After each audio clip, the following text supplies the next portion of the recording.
Obsolescence is a problem faced by nuclear power plants everywhere. Over time, a qualified component might no longer be commercially available, either because the component is no longer in the manufacturer's catalogue or the company has ceased trading.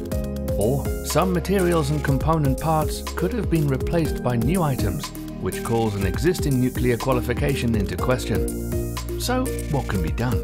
Perhaps put the part through a new qualification procedure. But this could be expensive and take time, and understandably, operators will try to avoid it. But there are other solutions. Commercial grade dedication and reverse engineering. This is where ENGIE Laborelec comes in. In the first scenario, where a similar component is still available, you have to show that the existing nuclear qualification can be extended to the new components. ENGIE Laborelec has all the facilities needed to measure the properties of materials, carry out electrical and seismic testing, and verify thermal behavior.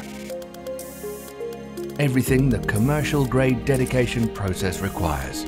The obsolete component and its possible replacement are screened and analysed to demonstrate that their materials and functional properties are identical and should therefore retain nuclear qualification.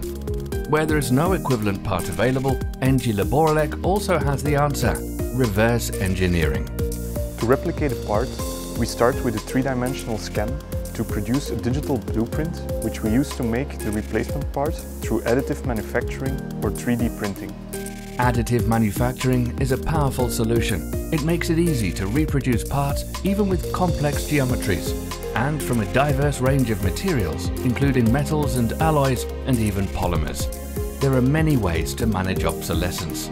By looking closely at each situation, ENGIE Laborelec identifies the most appropriate, cost-effective strategies, respecting all the legal obligations and assuring the highest level of operational safety.